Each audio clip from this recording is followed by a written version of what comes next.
काय पुढची भूमिका?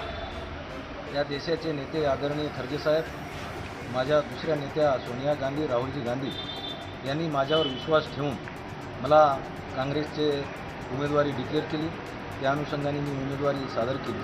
एका मागासवर्गीय माणसाला विधान परिषदेचं तिकीट देणे हे फार महत्त्वाचं आहे आणि माझ्यासाठी ते गौरवाची बाब आहे. परंतु हे सगळं जाडजोड करत असताना महाविकास आघाडीकडे जनसंख्या कमी आहे आणि जनसंख्येवर म्हणजेच नगरसेवकावरच ही निवडणूक अवलंबून आहे आणि नगरसेवकाची संख्या कमी पडते. एक मागासवर्गीय माणसांना एवढं मोठं तिकीट देणे आणि निवडणुकीमध्ये उतरवणे हे माझ्यासाठी घोषणावह बाब आहे.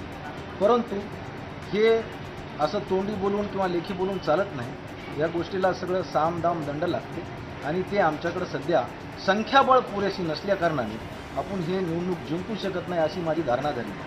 मी जर फॉर्म भरला नसता तर महाविकास आघाडीकडे कोणी निवडणूक बिनविरोध झाली असती.